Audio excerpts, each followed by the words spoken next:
I would say go Wilberts. Sanders, I'm a For friend. those of you who are my age or older, this is starting to feel a little bit like Mickey Mouse Club, where they would say, hello, Betty, hello, Susan. And if that was your name, you'd fall over backwards like they saw you through the TV. So now that we can actually see each other and really call out each other's name, it's like thrilling to me. So that TV thing really worked. There really are people inside that little screen looking at us. It's good for us to talk now because we're going to revoke everyone's talking privileges for the actual run of show. So we want you to just, engage. It's Friday. Got to keep it lively. Here are the Reeds joining us. Hi, Michael. Thanks for joining us. Hi, Yoni. Yoni's out and about in the world. That's exciting. I saw too, Beverly wanted to say something. Beverly, I'm wondering if we cut you off and if you still would like to share. I'm a friend and I'm in a group with Deb and with Jean Leung. Oh, cool. Are you in a writing group with them? Yeah. Oh, amazing. Oh, cool. Thank you so much for joining us and supporting. So they sent the link for us to see. I also just want to shout out a very special person who just joined this meeting, Ed Freeman. Ed Freeman, who is also a playwright and has worked alongside the Creative Center for many years with a wonderful organization called Lifetime Arts.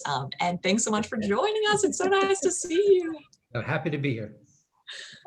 Awesome. Well, we love to have other playwrights and directors in the room. So if anyone feels compelled, we do have this wonderful chat function.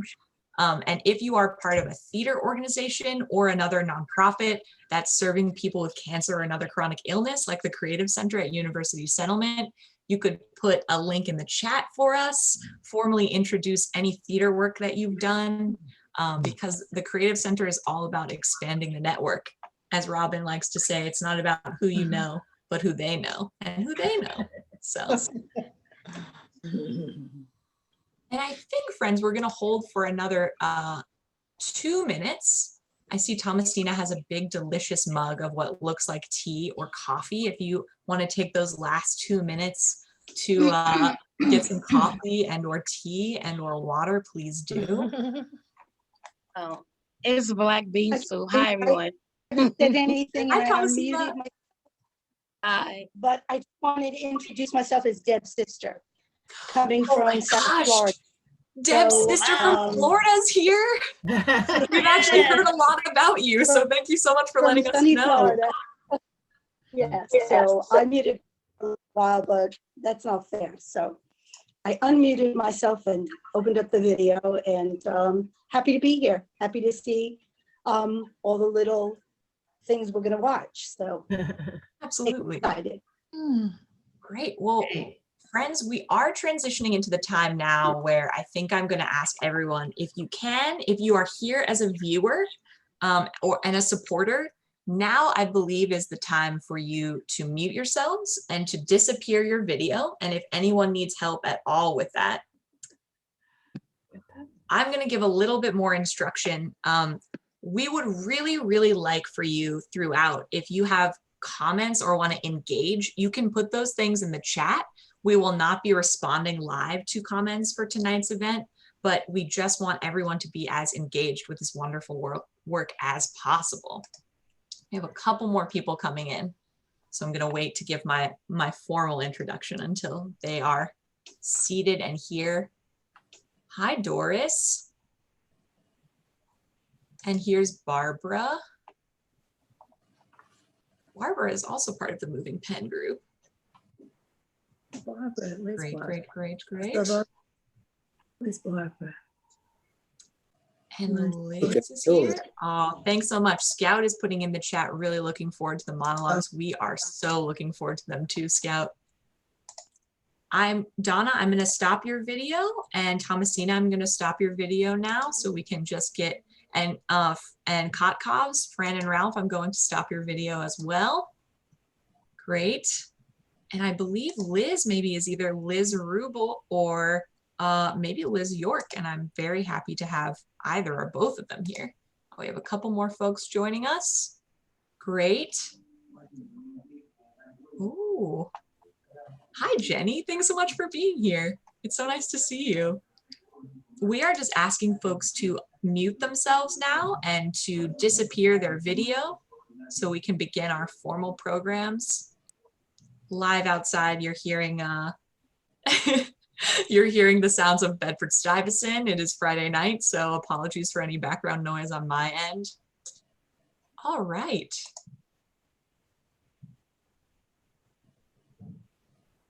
Jenny, I can stop your video if that's what you'd like. Is that okay? No, I was just checking to see if you could hear me. Thought I was muted. Oh, I can hear you now actually very well. Right, but it's working. The mute is working. Okay. Muting is working. I am going to mute you now and stop your video.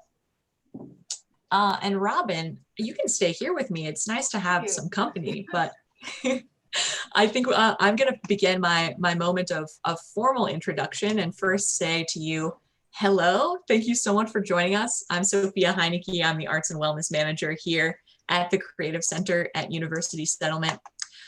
And I am just so excited to present tonight's showcase. Some of you know I've spent some years of my life producing independent theater, my own plays, and the plays of other people I admire. And boy, have I found a group of folks I could not admire more. They are my colleagues, my friends, my collaborators, and the inspiration for me to get up and do my job every day. They are the tremendously brave artists living with cancer and other chronic illness that I have the pleasure of programming for at the Creative Center. These artists have written an array of monologues for presentation on Zoom under the guidance of the wonderful Sheri Wilner, which we're going to hear more from Sheri later. And I'm really looking forward to that as well. In addition, I have had the great joy of working with Dramaturg Lescher to help collaborate and create this lineup for the showcase, which is our first ever showcase of any kind on Zoom. And what I love most about all of this work is that these monologues together, I think, create a really perfect tapestry of what our early pandemic life in America has been like. It's been just this rapturous combination of reaction and reflection and life's petty grievances and insurmountable obstacles all kind of layered over each other. And all of that is so present in the words of these playwrights. And those words are being delivered by some of the most talented actors I've ever had the pleasure of working with. So here are our more formal announcements. As you know, all audience members for tonight's program will be muted, and they will also have their video off. I will help to enforce that as our evening goes on. I also just want to say that there will be no applause throughout the program. The monologues, when they begin, will roll one right into the other. And you all should have received a program for tonight's show, which includes the names of the writers, the titles of the monologues, and the titles of the the names of the actors, if you would like to investigate their amazing bodies of work after the showcase is over. For folks tuning in with low vision, I am a white woman with short brown hair and very large glasses like the ones singer Buddy Holly used to wear.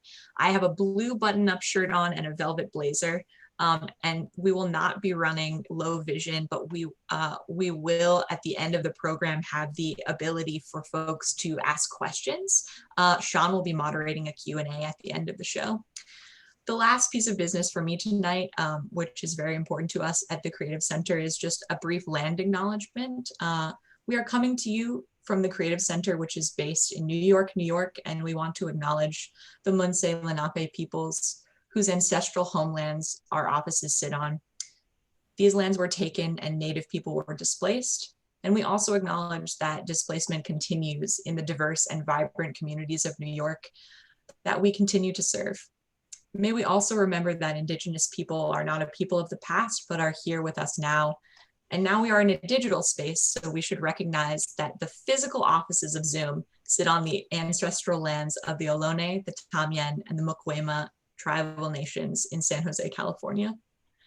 If you would like to take a moment to figure out your land acknowledgement and put it in the chat, I'm going to drop a link in so that everyone who would like to can tell us where exactly they're coming from in both the terminology of Native peoples and of the regular American signs that we all see as we move around the city and the country.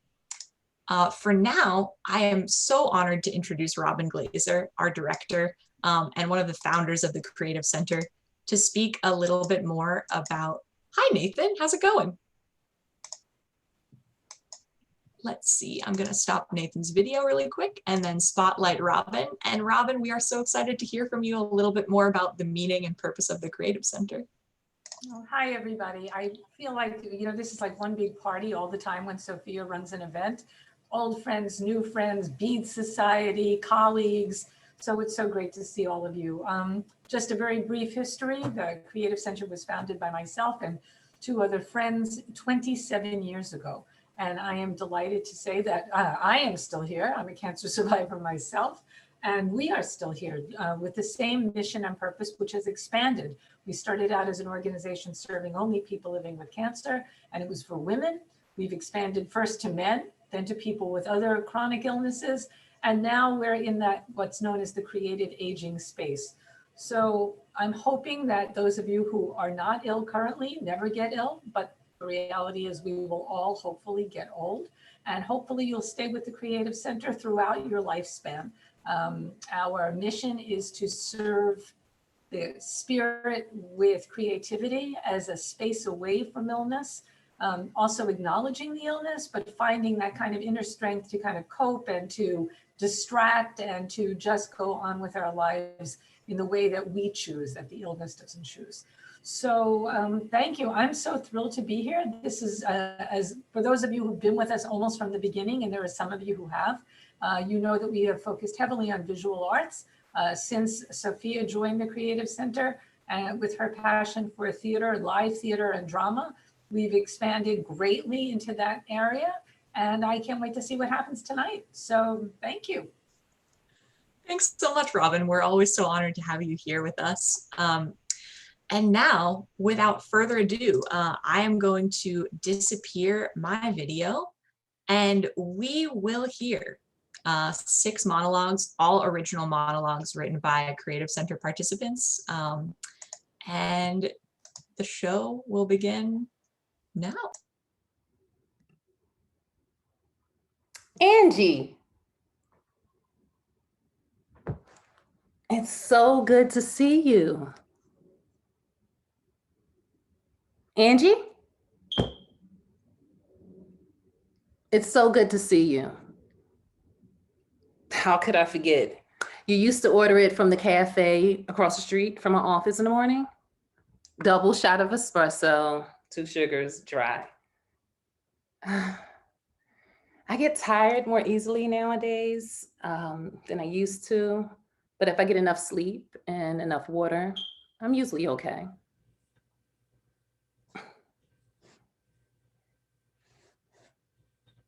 How did I get COVID? I'm pretty sure I got it within the 3 or 4 days before we quarantined. And exactly, the president, if he hadn't, you know what? I won't get into that right now because we'll be here for hours. Do you remember when they told us that we would be in lockdown for 2 weeks? Who knew that 2 weeks would last for so long? To be honest, I was kind of looking forward to the time to myself. I have such a hard time saying no to people. And I was relieved I wouldn't have to make up an excuse about having to not want to go somewhere or having to do something. I went to visit my family that Thursday before the quarantine. It felt like a going away party, but that uncertainty of the days ahead was palpable. Later that evening, my dad offered to give me a ride home because I was just too tired to drag my laundry back. I told you I was in disaster preparation mode. As my brother drove up next to my dad's car to take his spot, there was a guy double parked ahead of us, and he came charging down yelling, "You can't do that." Oh, my body tensed up as him and my father had words. And then it just occurred to me, my brother can take me home. We sat in the car and talked for about 10 minutes. We talked about our siblings. Oh, and a clothing line he's starting, and his recent trip, looking for merchandisers and suppliers. Yeah, and then after that, I went in. So I'm just so proud of my brother. He put a lot of effort into this retail business. The next day was Friday, and I decided to go for a walk. It was around 7 a.m. Yes, I'm always up that early. I hadn't gone for a morning walk in a while, and I wanted to get a few in before we were locked down for 2 weeks. And so I went for a walk, and as I was walking, I took a lot of beautiful photos of plants and the beautiful architecture, and I started to get inspired. And this Jewish man in his 40s all of a sudden ran up and started yelling at me out of nowhere. And I only mentioned that he's Jewish because I noticed I was the only Black person in a predominantly white Jewish neighborhood. And he came up this close. He actually took off his mask, and I can feel the air push through the words, and the mist of spit comes towards my face. If he had coronavirus, that makeshift old t-shirt I had was useless. He said, "What are you doing here?" And I said, "I'm taking pictures of architecture." I heard myself saying over my beating heart, "I'm a photographer." I was suddenly hyper aware of my surroundings, and I just unconsciously held my breath. He walked away, but he stayed a few blocks ahead of me. And for the next 2 blocks, I just walked slower and left some distance between us, and I just started to take pictures again. I wasn't gonna let anyone make me feel uncomfortable in my neighborhood. Is this about her or about Brenda Charles? No. Maybe he thought I was spying on someone. I was relieved when he finally made a left at the next corner, but I was looking over my shoulder the entire time until I went home. I didn't feel comfortable walking that way for a few months, not until a few months ago. Oh, I had an Amazon Fresh delivery scheduled for that Saturday, March 28th. The woman who delivered was super nice, but she didn't have her mask on. And I have to admit, I didn't grab my mask when I went to the door. Now we had our distance and we spoke to each other nervously, but as I grabbed my bag, our hands touched. Now I went in and washed my hands immediately and washed up all the groceries before I put them away. My throat started to feel scratchy on Sunday around 3 p.m. on the 29th. I know it was 3 p.m. because I added it to my calendar. It was experiencing heart palpitations, stomach pain, gas, and a sore throat. It feels like I need to poop, but I can't. I'm feeling dehydrated and my eyes and mouth are really dry. I was so tired. By the end of the night, I had a pounding headache and my throat felt like I had swallowed shards of glass. At first, I didn't think it was COVID-19 because I didn't have any of the other symptoms they were warning us about. I didn't start having a fever until much later that day. And I never had trouble breathing. But once I lost my sense of taste and smell, I knew I had it. So that's how I got COVID, either from my brother, the man who accosted me while I was taking a walk in my neighborhood, or the Amazon Fresh delivery woman. Where did my brother go? Oh, to Italy. I thought I told you he was researching merchandisers and things for his clothing line. No, he was in Southern Italy when they locked down Northern Italy. No, he didn't have any symptoms and he had already been home for a few weeks. To be honest, I was quite livid that my brother and his girlfriend went and got a COVID test. If they thought they had COVID, they should have told someone. Now, I know I didn't see him until about 3 weeks later, but I saw my niece and my sister about once a week, and they all live in the same house. Yes, it came back negative, but then they had been home for a month and they hadn't started testing for antibodies. If you ask me, I probably got it from that guy who yelled at me for just walking and taking photos in my own neighborhood. But I'll never really know.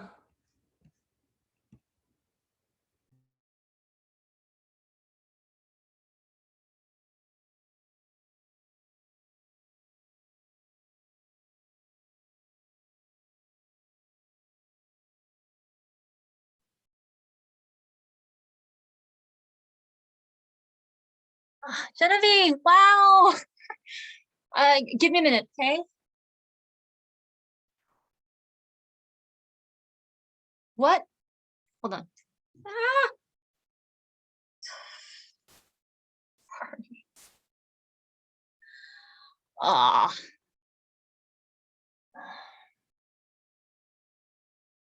Ah, okay. What'd you say? The Capitol? What about the Capitol? No, sorry, I've been in the basement. Oh my God, you're kidding me.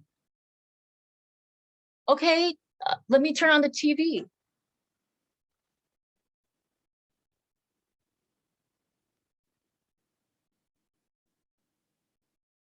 Who are all these strange people? Are you watching too? These are the people who are attacking the Capitol? So why aren't they being arrested? Why are they just like congregating outside? Yes, this is my first time seeing this. Well, like I said, I was in my basement looking for something when I noticed something strange. A Cheeto sprawled out on the ground. I could see you smirking. You have your Sun Chips, I have my Cheetos. In my end of the world stockpile, shopping for the pandemic, I've stashed away a few bags of the stuff. You never know. What if they run out of Cheetos? I mean, whoever thought toilet paper would run out? And where had I stashed my orange panic buttons? The basement. Yeah, I see him.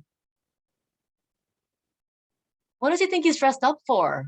With the horns and fur? What, a Halloween party? Anyway, I grabbed the topmost bag. And sure enough, it had holes, as did the surrounding bags of cookies and other goodies. Yeah, you guessed it, mice. There were mice enjoying my stash. Oh, you're right. I don't think I've ever seen so many Confederate flags. Well, north of the Dixie-Mason line. Aren't you glad you moved out of the US? Yeah, all right, your timing wasn't great. I mean, who knew that you would end up in the epicenter of COVID? Well, it sounded great. Moving to a village in Italy, good wine, pasta, our calls punctuated by the constant sounds of sirens on my end, yours with the ceaseless lamentations of your new neighbors grieving over this Black Plague. Okay, back to my story. So what did I do? I scouted the house for empty plastic containers the mice wouldn't be able to chew through. No, you weren't the first, Diane was. So as I'm stuffing my goodies away, my phone dinged. I look at the screen. What the hell is going on there? She wrote. Well, mice, I muttered to myself. No time to answer now. Don't want the mice to eat any more of my precious depression deflectors. And then your text popped up and I stopped. In my confusion, I texted back Diane instead of you. You know, what are you talking about? I've got mice. You don't know? She wrote back. Yes, it was Diane in the UK, a member of your expat circle. Well, then it hit me. DC, the District of Columbia, where, so I searched my mind. Today was the day the electoral votes were being tallied. So I dashed up the stairs when your FaceTime came through. I wanted to have the reception to answer. Yeah, I see them. Trump banners, guys in mohawks, men in army fatigue, and they're not even wearing masks. Okay, you're probably right. I am the last person in America to find out that Congress has been booted out by a bunch of hooligans.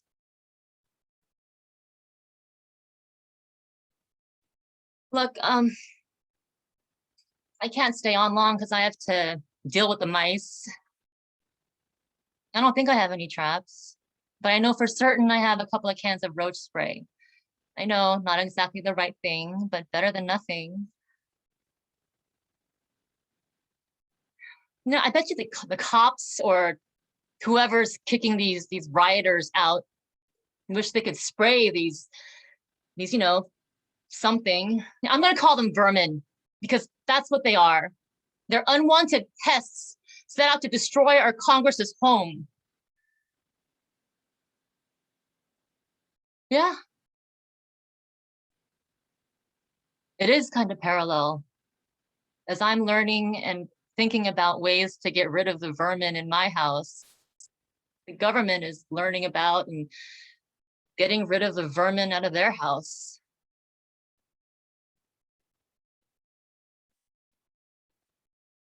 Yeah, I really wish I could stay on longer, but knowing that those mice could come back is making me nervous. I miss you and Diane. I hate that you both left because of Trump's craziness. And I hate that I can't visit either of you because of COVID.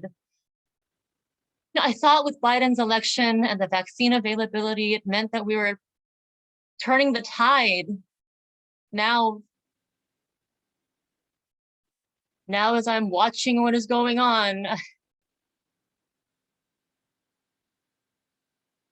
I don't know anymore.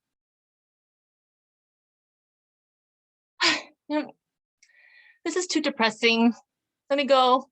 I'll feel better if I can do something about something. And then I want to call Diane. Maybe we could all have a group cry on Skype later. Yeah? Love you. Miss you.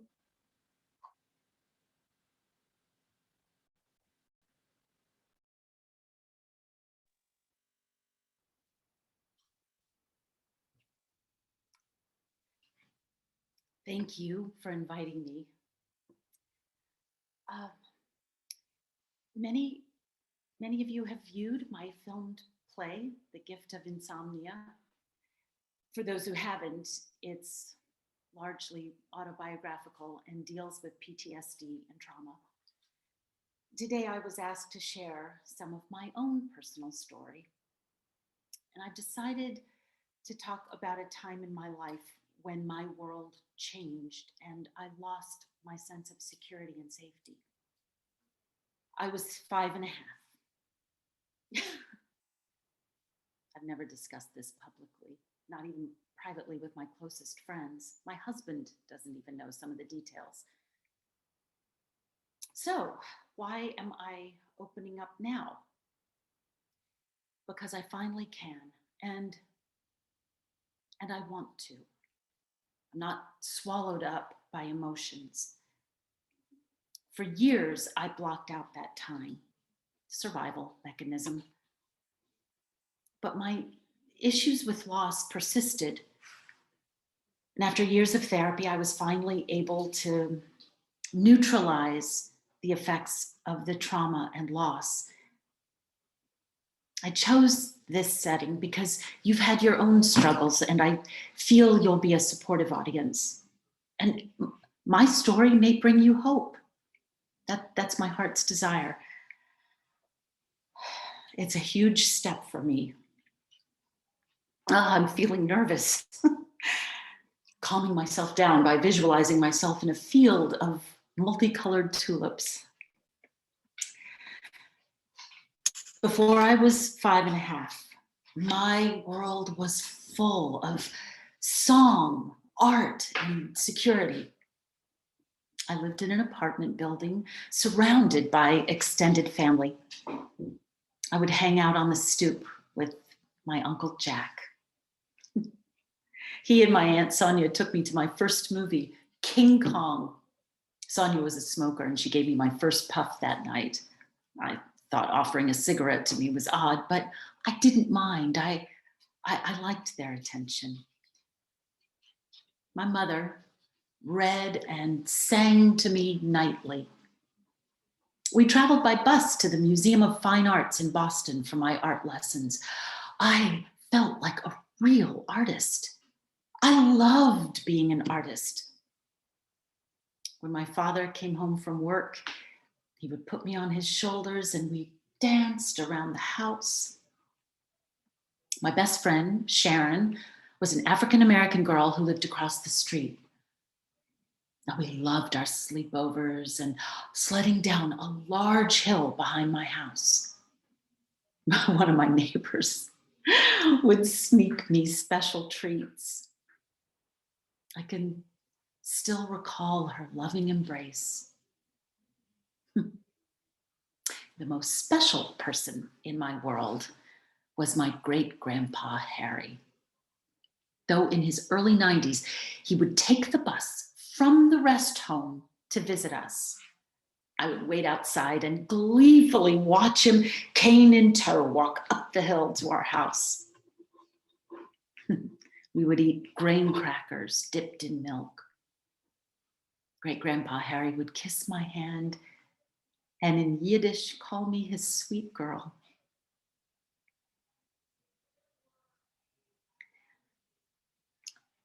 At 5.5, everything changed. My Uncle Jack died unexpectedly from a heart attack. A month later, my parents and I were summoned to the rest home for final goodbyes. I remember waiting in a glorious garden until I was called to his room. Great-grandpa Harry reached over and kissed my hand. I remember his saying he had a cold and was too old to make it. He was going to heaven. Not long after that, my sister June was born. And I lost my special place in the family. And then the apartment building where we lived was sold. My sense of love and security was pulled out right from under me. The 4 of us moved to a 3-decker house my parents purchased. My Aunt Sonia found a new home miles away. I can count on one hand the times we saw her after that. My mother stopped singing. Anxiety took over. She mustered all her effort to take care of my baby sister and make meals. I was jealous of my sister. My father stopped dancing with me. He worked hard, but after a long day, he would withdraw into a depression because they feared making the wrong decision. Minor issues would become looming problems. And this was not a phase. Their mental health challenges worsened over the years. And I wanted so much to take lessons, piano, dance, art. But that never came to pass. Too many emotional responsibilities at home. Joy never returned to my family. My existence was tied up with theirs. I felt alone, unloved. For years, I thought it was something I did. I couldn't understand why they showed me such little affection. They were so absorbed in their own needs and struggles, but I always tried to help them. I became the emotional parent. They said I was a wonderful daughter. Today, I'm an artist. And when I paint, I see that little girl in her tiny artist smock, smiling with delight at her creation. I feel joy in my bones. It's different than happiness because it's not tied to external events. Joy captures my spirit. I feel so relieved now, free, proud of myself for opening up, for pursuing my dreams, and finally being able to experience the joy of being alive. I'll end with a poem I just wrote entitled Jubilantly. Jubilantly skips to the bus, her brushes and paints in tow, singing with delight. Our stop, magnificent building of art. Artist in tiny smock, colors splash on paper, yellow, red, orange. reveal sun, tulips, me. Jubilantly enters the studio, singing with delight, paint-smattered smock, a portrait of her framed on the wall, smiling down on me. Artist at work, colors glide on paper, yellow, red, orange, reveal heart, blossoms, me. Thank you for listening to me.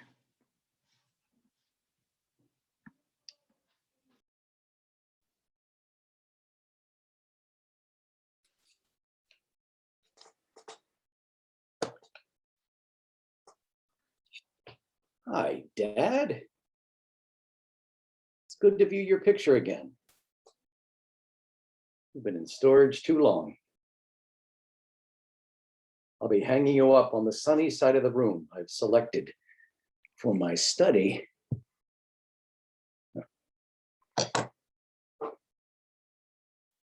You maintained amazing velocity until your first operation at 80.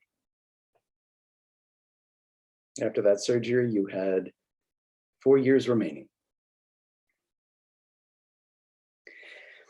When I turned 8 and school was closed for the summer, you began taking me to your work sites. You may have forgotten how important that made me feel. Shortly after my 11th birthday, our summers of togetherness were abruptly severed. In late June, your sister, Effie, arrived in her brown station wagon. At that moment, I was unloading oak flooring from your truck. She approached me. She was then in her 40s, narrow, pinched-faced, her bob of hair the color of iron rust. Effie's appearance never changed, you once told me. After introducing herself, she studied me as if measuring and weighing me in her mind.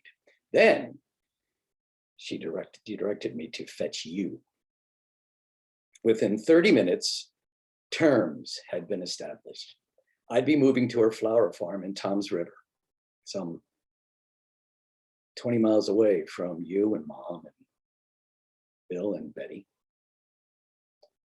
For $2 a day, I'd be peddling flowers, specifically gladiolas in seashore towns.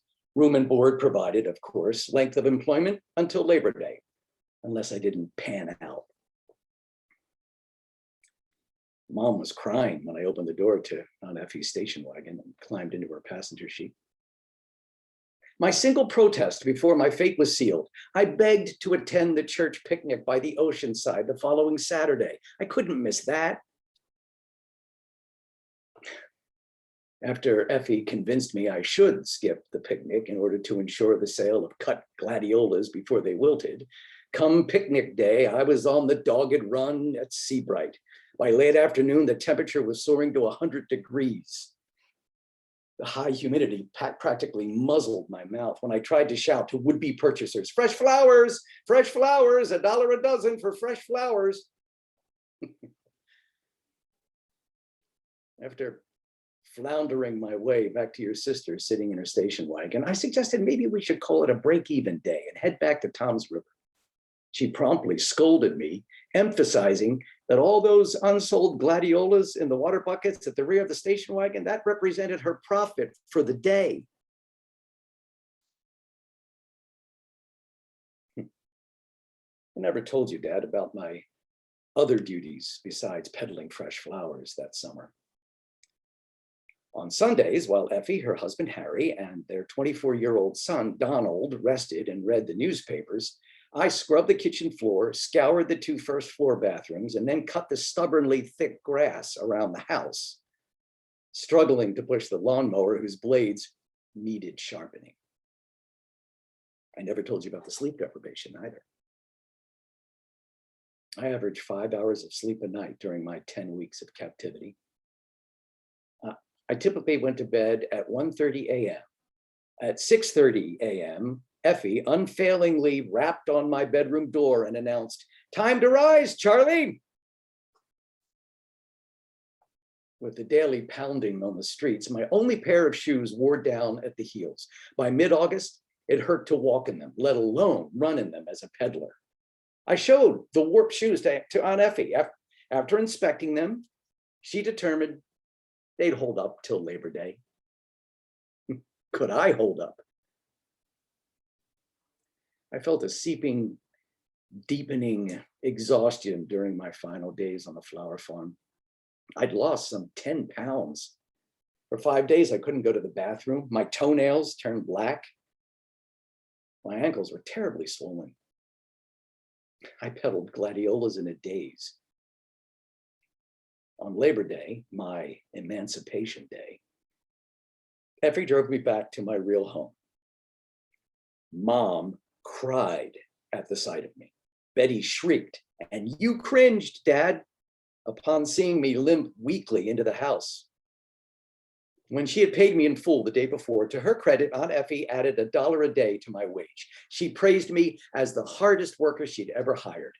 I therefore deserved $3 a day, not a mere $2 a day.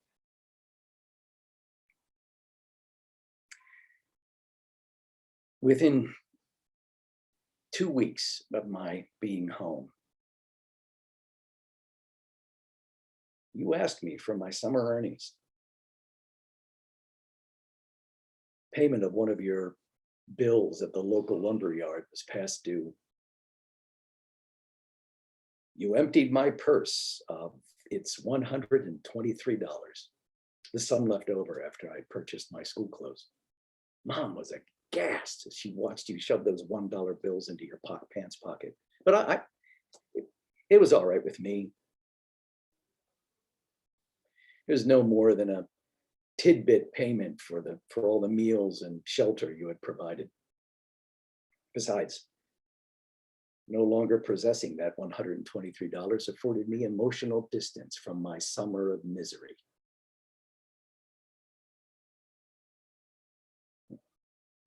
Dad, I've been baffled for years as to why you allowed Effie to swoop down and snatch me and carry me off into slave labor for the 10 worst weeks of my life. And after that pickup, you never came to visit your sister's farm, to visit me, not even a solitary phone call to learn how I was doing.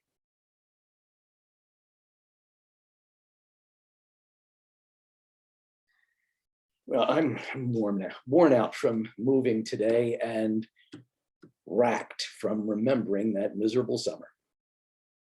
Can we finish tomorrow? We'll talk about it tomorrow. And I'll try not to monopolize the conversation. Night, Dad.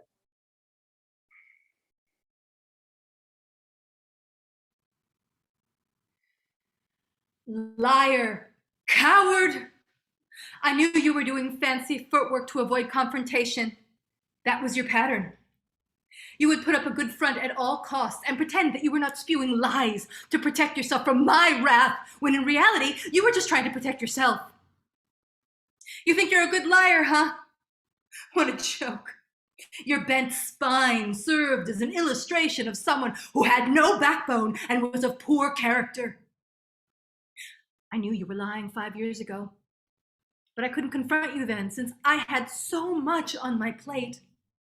A recurrence of breast cancer after 21 years, along with impending surgery and treatment, plus an elderly mother who was critically ill and from whom I did my best to hide negative news. Why did you do this to me after knowing me for over a decade? What changed? Why, I know. That fat pig came back into your life. What need was she filling? Did she pull her usual stunt of saying she would ruin your life and then mine? Or did she opt for the "I'll kill myself" guilt trip? I recall meeting her at the hospital when you were admitted to the ER due to a fall.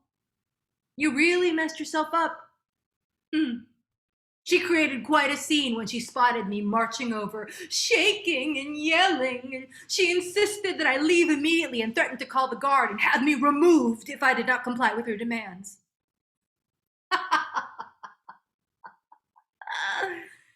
That sure backfired.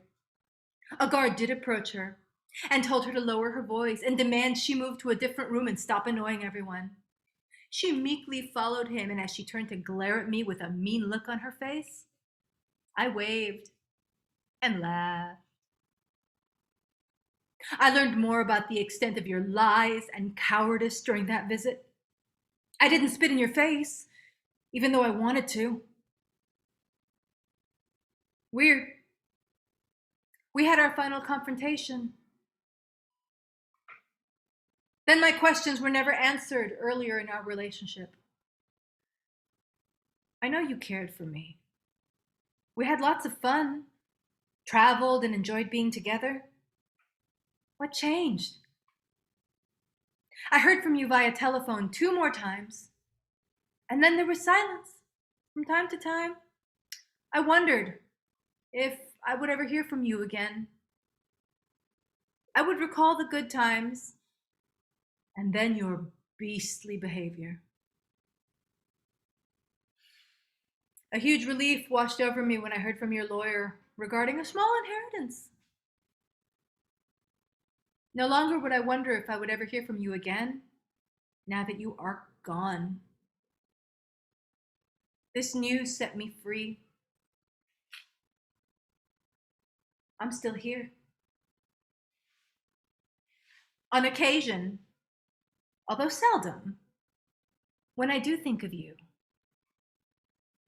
I shake my head, wondering, how could you?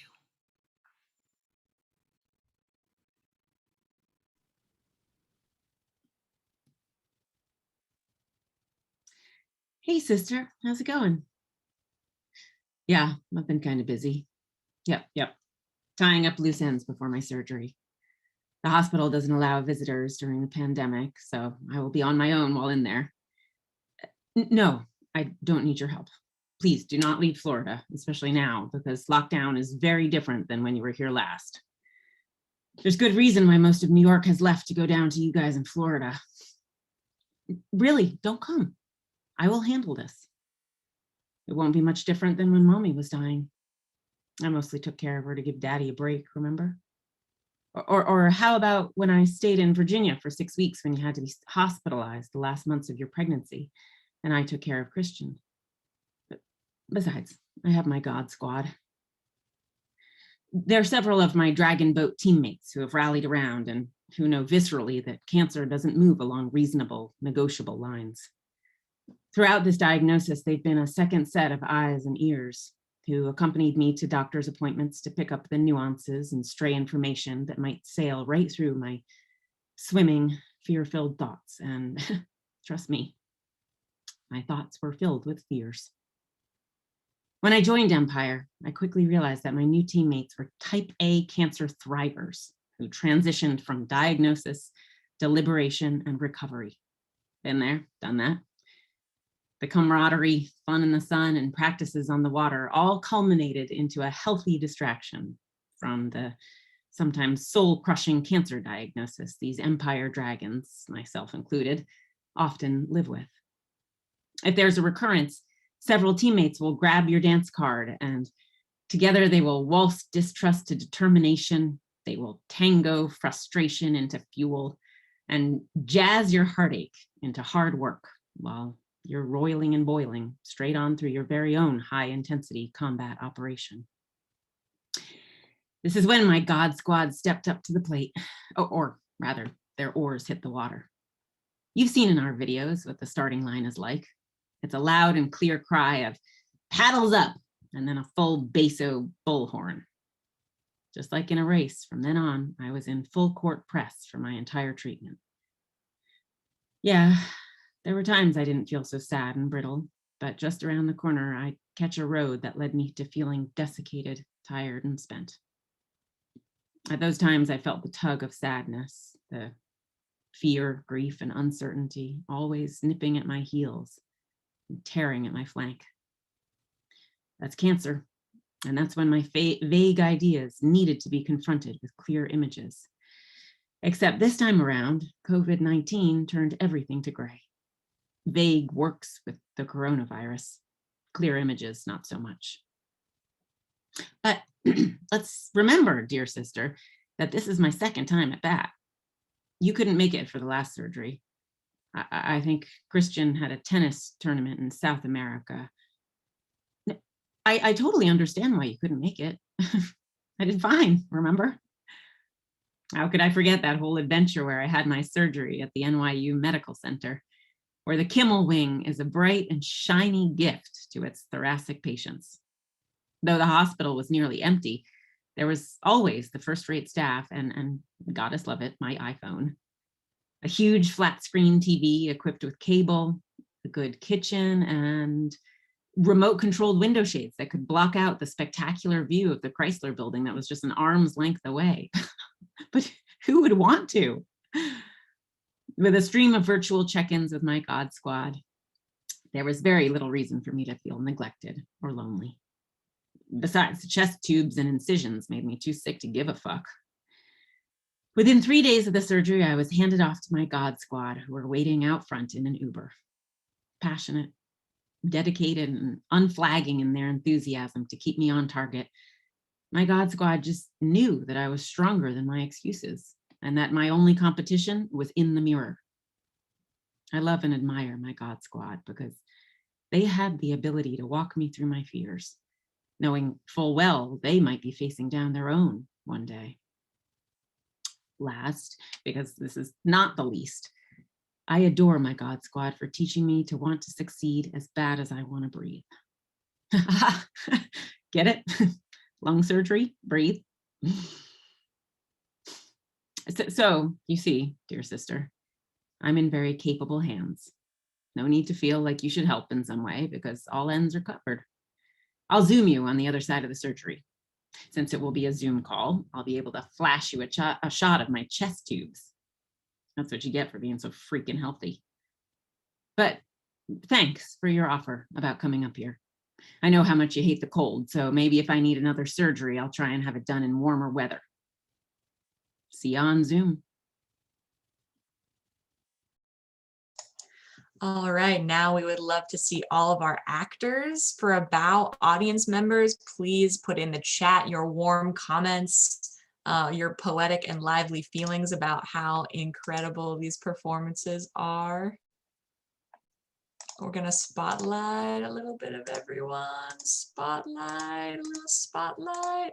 All right, and if we could have our writers now up on the screen. Writers, thank you. Actors, you rule. Writers are appearing. Thank you so much, writers, for generating this magical work. Where's Oz writers? Oh, let's see. We're going to, let me grab the other writers really quick. All right, I'm asking some of the writers to start their video. Here are some more writers. Very good. All right. Then you can see it. And then where is our last monologue writer is here. Let's see if she will start her video. All right. Yes, as Sean says, author. Let's see. Here's Deb. Very good. All right, everyone. Thank you so much. I'm going to turn my video back on and just welcome Sheri Wilner to turn her video on so that we can hear a little bit from Sheri. Hi, Sheri. Hi there. I love everyone's so dressed up like it's opening night. They all look marvelous. It makes me miss the white wine and cheese cubes that we're sharing right now. I'm sending you all the virtual cheese cubes I can muster. Sheri, I just wanted to take a moment to acknowledge your hard work in this process, and also to give you a little moment to speak about what it means to teach playwriting at the Creative Center, and what we discover so many things, I feel like, in our playwriting classes. Oh my gosh. You know, I did something really foolish, which was I had asked Sophie, I just wanted us to get to the amazing writing like as soon as possible. So I asked Sophia if I could talk after instead of before, but like I'm so choked up and so moved and touched that I don't know why I didn't anticipate that happening, but it was live and learn. Don't go after such powerful writing.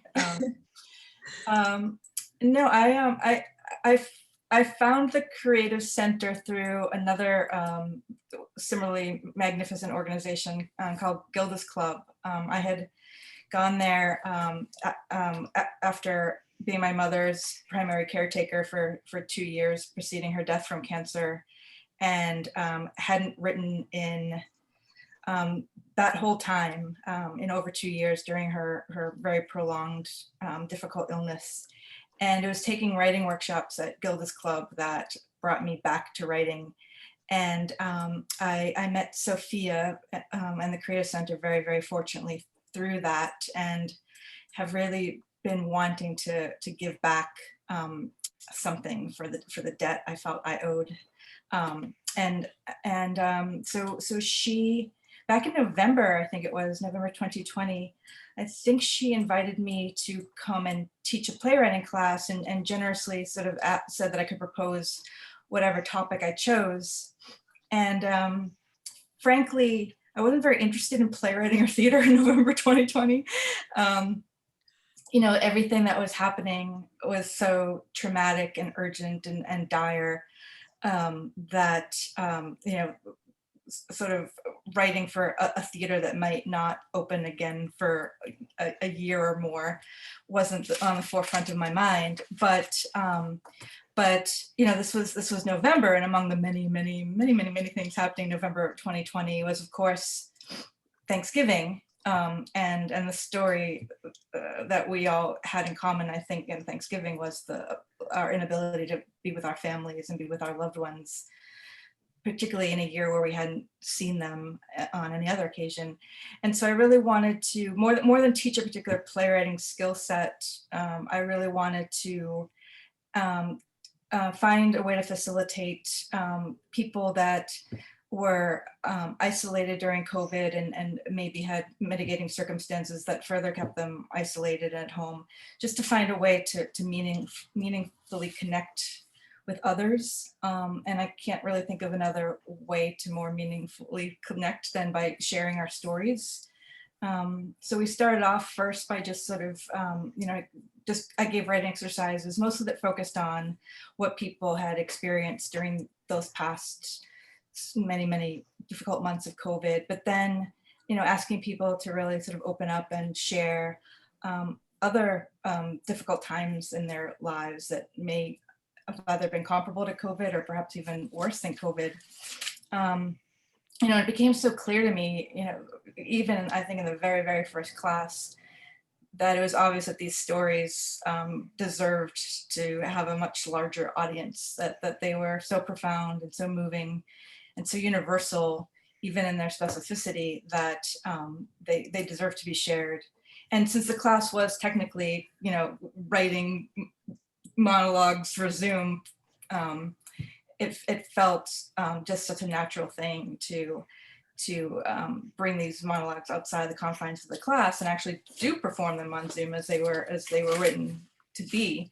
And so Sophia and Robin and Sean really did a heroic, this is sort of an unprecedented event from what I hear, for the Creative Center. And so I think, you know, like today in a different playwriting class that we're doing now, you know, I talked about sort of the basic emotional needs that we all share, and, you know, among them is to feel connected, to matter, to be acknowledged. And, you know, I wanted the writers to create pieces that help them achieve those feelings. And I think they did a spectacular, spectacular job. And I've learned so much from them, just from the courage and resilience and strength and bravery that they all have. So thank you so much, Sheri. We are so honored to continue to work with Sheri. As she mentioned, we're having we had a dialogue class start today. We have so many classes starting all the time at the Creative Center, so many people for so many opportunities for people living with cancer and other chronic illness to express themselves through many mediums of art. If you feel compelled, we would love for you to donate to the Creative Center to continue to support all community events like this one, but also classes just for those folks who are living with and beyond cancer and other chronic illnesses. So I'm dropping that link in the chat. And Sheri, thank you so much for sharing those words with us and continuing this great work. I now would like to invite Sean Lescher to hop onto camera to moderate any and all questions that the audience might have. And we have some audience members in the waiting room, so I'm going to let all of them in. Everyone's showing up at every time today, which I really appreciate, making it feel truly like a party. All right, I will go away now and we will see Sean. Sean, hello. You are on mute. We would love to hear your voice. I know, I gotta talk a little bit. Hi, everyone. Hi. Well, Sean, as the questions are rolling in, audience members, please, please, please ask your questions. Actors and writers, if you have questions at all, please let us know. We would love to answer them now. And Sean, as we're waiting for those questions, do you want to tell us a little bit about what a dramaturg is in a traditional sense and what you've helped us with as our journey on this monologue showcase developed? Sure. Well, in the simplest terms, a dramaturg is basically, at least in the way that I approach it, is the assistant to the playwright and the biggest fan of both the writer and the play. And the way I approach it is by asking lots of questions and making sure that the playwright has considered all of the many ways that their play can be the best that it can be. Yeah, this was definitely more of a truncated, shorter process than I'm used to working on. But I was thrilled to get to have so many wonderful conversations and make some great suggestions or ask some questions to these writers and see this play develop. I was also part of the casting for this, and I was just so thrilled that I was able to bring these plays to life with some fantastic actors, including a few from the Philadelphia theater scene, which is where I call home. Yeah, we actually had I mean the magical thing about LA Zoom theater actors, New has York LA actors, and Philly actors. Yeah, I love that. That's something that I hope we can keep going at some point even when regular theater comes back. I do love the idea that we can just bring the right actors for our piece and not worry about who's right here, that kind of work. But yeah, I did see a question in the chat. We have two great questions in the chat from Susan Switzer and from Scout Extra. And Sean, I'll let you take those over. Yes, this is also a favorite part of me dramaturging. I like doing the talkbacks.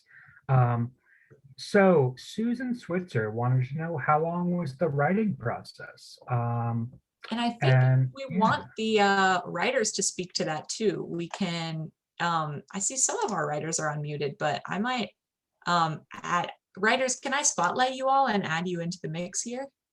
Yes. All righty, and writers, let's get you off mute. Yeah. Here we go. Elena, do you want to join us on video as well? Is that something you would like? Yeah. Okay. Oh, here we go. Now Sheri's spotlight. All right. I'm going to spotlight Sean now. Hello, Sean. And now Jean. All right. Friends who are writers, would you like to share with us your experience of writing these monologues? How long did it take us? Weeks. Right? Several weeks. 3 days. I think it's the revisions that, that take time. I mean, the initial piece that I wrote was rather quick because I had it in my head, but then the editing, the revision, and all has to kick into play. And then you think about it and then you kind of revamp it. So that takes a while. Let's, Jean, which monologue did you write? Can you tell us? It was the second in the lineup, right? Yes, mine was Double Invasion, and I pretty much wrote it on the fly because the events in it, most of it is like true. So I kind of recorded it. Then we did a reading in class, and then from there, because when someone else reads, then you suddenly realize all the things that don't work. And then you go in there and do it again, and then you listen to it. And it has to be someone else reading it, because when you read it, you're already tuned to it. You need someone who's not to see how it would appear to someone else. Yeah, my monologue, I didn't even finish it in the class. I'm so glad that I was able to finish it and have it be a part of the showcase. And just like Jean said, once I heard it performed, I was able to make tweaks, plus the actor asked questions and I had my own questions. So it did become a collaborative process, which that's what I love most about being in performance art, is the collaboration. And yeah. For me, let's see, let's hear from the Wilbert and then Deb. Okay. I wrote the main body of the piece, and then what happened, and who I was going to be speaking to was my husband, and so that's how it started. But then after we had a rehearsal with Susan, and we talked about that, it really became clear that it would be much more powerful if I just was talking to an audience, like a group. And so, and then also, I had written that poem. And generally, even when I do play sometimes, other things, sometimes I end with a poem. And that really felt more like me, and that poem was about the little girl. I wrote the monologue 5.5. Thanks, Brenda. Charles, do you want to speak and then we'll go to Deb? I actually worked on pickup 3 days. I did it for the workshop we had in January. And that was it. Bada bing, bada boom. Deb, you want to tell us a little bit about your process and what writing you do? Yeah, well, mine took a few weeks because in real life, my sister was part of the God Squad. So I had to take a little bit of creative adjustments, and I put her outside the God Squad to add a little, I needed to make to create some kind of tension in the piece. So it took me a bit of time because I have an amazing relationship with my sister. So to make all that up was a little difficult, but fun.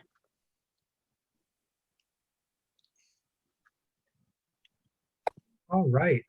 Well, our next question is from Scout. And did the writers work with the actors in advance of this performance? And can I actually invite Naya to come on screen if you don't mind? Yes. Yeah, because I I especially want Naya because I feel like Deanna and Naya, we had a really, really great conversation, and that impacted the development of the piece. So I don't know, do you want to speak on that about how you worked as a playwright, what that experience was like for you? Yeah. Oh yes, I'm sorry. I was asking you. Yeah, sorry. Deanna, yeah, go ahead. Oh, what it was like to work with an actor as a playwright? Yeah. It was amazing. It was amazing.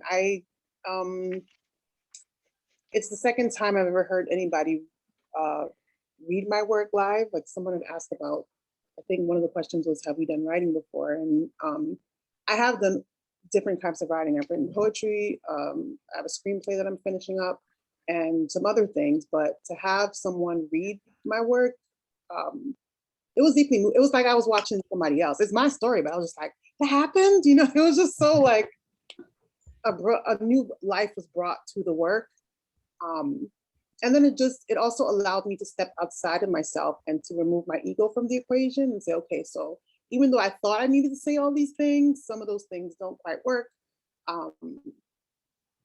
When Naya asked for some direction for certain parts of it, I realized that I wasn't really clear in the writing. And so, and I was happy to go back and edit it because, like I said, I enjoyed the collaborative process of it. And my goal is for the work to stand on its own. It's not really about me. I mean, I enjoy people enjoying my work, but it's like its own being, you know? So I don't mind my work having other parents.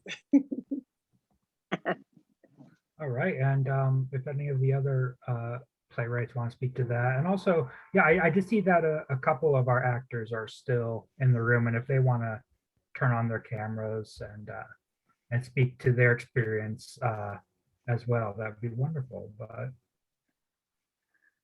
I just want to say that I was thrilled beyond belief to have Julie read my piece, and she was absolutely fantastic. And when we did our rehearsal, the comments she made, and I think she added a lot to the piece that wouldn't have been there without her.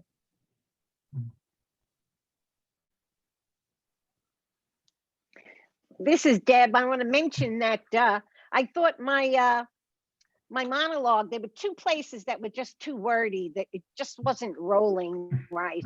But then when Hannah read my piece, I couldn't find them anymore. They just totally disappeared. I remember that. I love So that she moment. did an amazing job. Yes. She did an amazing job. Wilberts, how was it? And I don't think a lot of people know this, but so Brenda and Charles are a husband and wife team, and their actors, Susan Riley Stevens and Greg Wood, are married as well. So that must have been interesting. Oh, wow. Well, they were so nice, and we so appreciate their doing this. We really do. I just. Yeah, we would always fight over which one was going to do which monologue. Well, Just regular knocked out, drag out fights is just terrible. You always win. You did an exceedingly fine job, Greg. Oh, thank you. Thank you so much, Charles. It was a pleasure to do. It really was. It's just a lovely little piece. So. And Susan, I felt like of all the times in the theater, you did it like the best ever for me, really. Oh, I never had anybody such a professional actor as yourself. Your words are easy to inhabit. Thank you so much, really. Thank you. Thank Congratulations on the evening too. Very nice to hear all of the pieces. It really was. We hadn't heard the other ones, so it was really nice to sit back and listen to all the other ones as well. Yeah. Thank you. Really lovely. Greg and Susan, we only had about half an hour to meet with everyone. So just any thoughts about what that experience was like for you as an actor? My experience will always be different than Susie's. Susie is one of those wonderful actors who loves the rehearsal process. I hate it. No, I don't hate it. I don't at all. That's a lie. Susie, I mean, she's such a wonderful collaborator. And Greg is always so perfect the first time around. No. You see what I'm saying? No, it's just that I always fear that I'm going to get sort of locked into doing it a certain way. And when it's particularly the monologue that Charles wrote, which was sort of stream of consciousness, a memory that happened in the moment because of the picture, I didn't want to start doing the same thing over and over again. I kind of like that sense of how's it going to be tonight, which is sort of what theater is to begin with. We're trying to pretend that we're doing that on a nightly basis, but this was kind of a good opportunity to actually do that. So I really appreciate Charles and you guys allowing me to sort of indulge myself that way. So thank you. Right, and Susan, if I remember our experience, you had a lot more questions and engaging with the work. And now that Greg says that you enjoy rehearsals, like that completely makes sense. I do enjoy, I enjoy the process of kind of excavating, and as actors, we, most of the time, I guess it depends if it's new work, but we don't always have the opportunity to have the writer right there. Not necessarily for clarification. I mean, it's always an interpretive thing, but it is nice to have a sense of the writer and how they speak anyway, to just kind of inform, even on a subconscious level, what we end up presenting. So I always feel like it's such a blessing and a luxury to be able to talk to the writer, as opposed to just sort of deciphering it from the page. It's much more dimensional, I think. All right, well, we are running low on time, so I'm going to pass it back to Sophia. Elena, do you want to? Thank you so much, Greg and Susan. Thank you for hopping on with us. I'm going to remove your spotlights now. And I just want to ask, Elena, do you have any thoughts? Elena is also one of the writers. Yeah, actually, I do have something I want to say. I think Diana did a wonderful reading of Betrayal. And when we were working on it first time around, a lot of things gelled.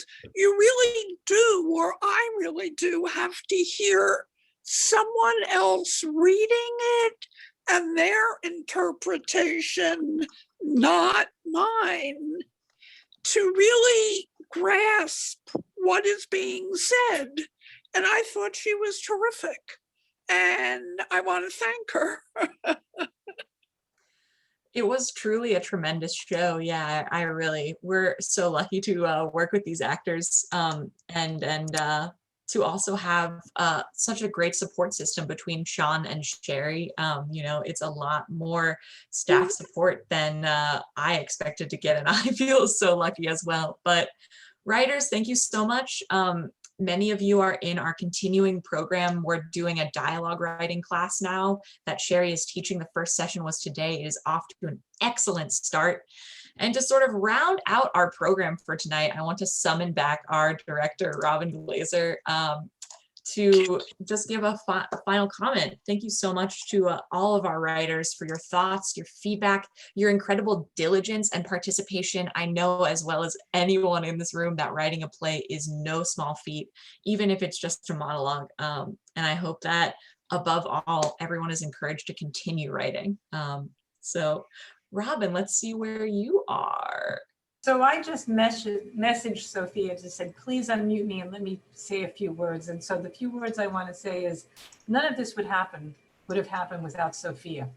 And I really do want to acknowledge that when I started the Creative Center, when I wasn't much older than Sophia is now, which is shocking to me, the only way that I sought to run an organization like ours was to bring in everybody I know. And I'm a visual artist, and I would ask friends and friends of friends and people I knew and people I studied with and people I mentored, and pretty soon the Creative Center became my life. My gift to Sophia is that passion. I know who she is, which is this has become her life too, to some extent, and we are all incredibly blessed by that. Because otherwise it wouldn't work. All of you, whether you are participants or actors or writers or dramaturgs, which is a word I never knew in my life until I met Sophia. We're all blessed to know each other, and it's the community that makes our organization different. Where this is not the top and then everybody else. We are all here together learning from each other. So Sophia, I know you said no applause, but you can hear 2 hands clapping, and I know everybody else is clapping also. And for those of you who don't know, Sophia was given a promotion this year. She is the manager of Arts and Wellness, which is a title we made up together. And I don't know what, except that she's awesome. So Sophia, thank you. And thank you for bringing all your energy and passion to this work. So. Truly, my heart is so alive with joy as I see all these comments in the chat from people that I've met in so many different parts of our work at the Creative Center. We do so many different things. And yeah, we definitely have Robin to thank for our very multifaceted, you know, sort of Vitruvian man spirit here at the Creative Center. So everyone, that I think will conclude our formal program for tonight. I think, you know, we have, I think I'm going to just leave the meeting up for like 5-10 minutes. People can leave. If anyone has anything they want to just hop on video and say, you know, we can just chill for just a moment. I have to take a little sip of water and say cheers to you all. Again, as Robin said, it's all about just everyone being together, and the fact that we can still make space for that even on Zoom is it's really wonderful. So. Any last comments from anyone? Thanks so much, Greg, again, to all of our actors. Truly, it was just marvelous. We have a newer participant, Julia, who's saying this was painstakingly beautiful, literally the most beautiful description. I wish I could put reviews on our program and send it out again. Julia, that would be the first quote I would put. And thank you so much to all of our participants, Thomasina, for coming. I'm hearing a voice. Is there someone I can spotlight? Do you want to say your name? No, that was Julia. I just had a response to your. Oh, awesome. Yeah, thank you, Julia. Yeah. Anyone else? Any last thoughts or hellos? This was amazing. It was so professional and so well done. And so moving. And that means a lot, because one of my favorite theaters on the Lower East Side, Gilda Purvin, the artist speaking now, has work in permanent display in that theater. So Gilda's been around. She's seen all the downtown theater stuff. Well, after a certain number of years, you've been around. Awesome. This is an incredible experience. It's like, I appreciate the Creative Center just from the beginning, having this opportunity for us to share our work, for everyone out there that stopped by to share this moment with us. And even just, I'm in awe of the other writers. Like, this is a treat for me, because like someone said, it's like being in the theater. It really felt that way. And so I want to thank everyone for this, you know, lifetime to remember moment. Yeah, it's really wonderful when we can learn from instructors that have had incredible careers, but we also learn just as much from each other. I learn from you all as a writer all the time. It's very special. This is Julia talking. I just want to say, you know, it's a privilege to be among this group of people. The wisdom of individuals who are more advanced in years than I am really helps me. I was diagnosed at 29 and I'm 33 now, but to be surrounded by people of such intelligence and I don't know how to describe it, just such compassion and bravery, and you know, it gives me reassurance and peace that you know, it's going to be okay. I'd like to say something, which is when we had this idea to start the Creative Center, most of you know that I'm, you know, I was diagnosed in my mid-30s, and when we were looking for funding, you know, we would have to present our case. These were very different times in the early 90s. So you would sit before a funder and you would make the case verbally, which I frankly wish we still did. It's not like that anymore. And they would say to me, why would people who've never made art and they have cancer or they're sick, why would they do this? And I'd say, you know, once you've had the worst possible thing happen to you, you take tremendous risks. Like, what's someone going to say? You're a bad writer? So what?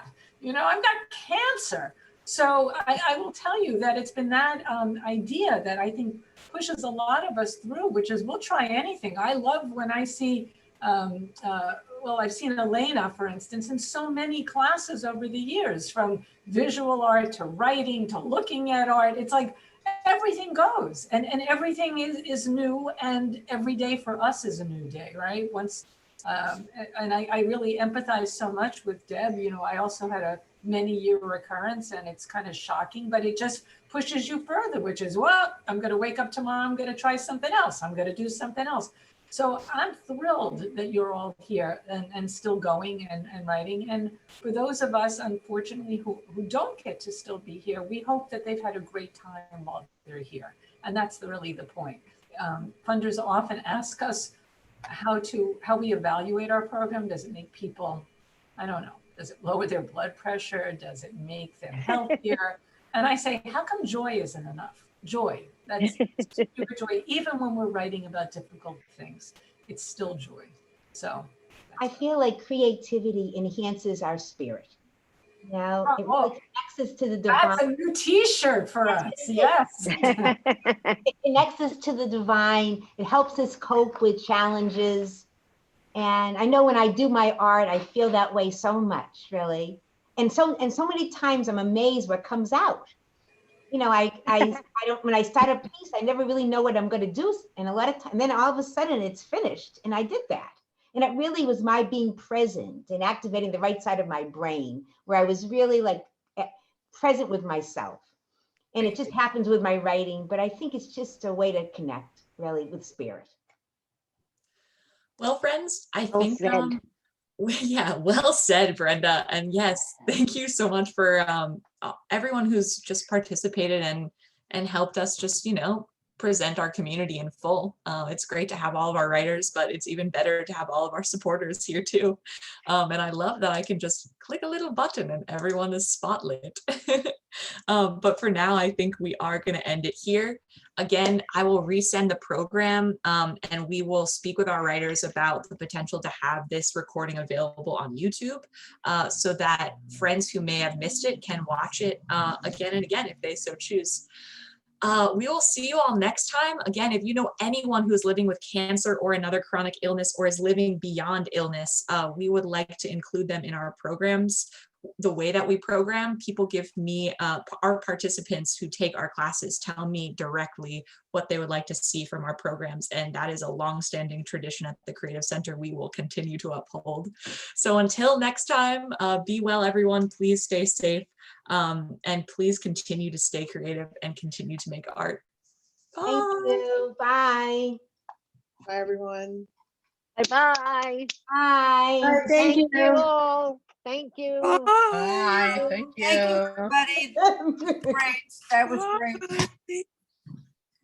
great. Wonderful.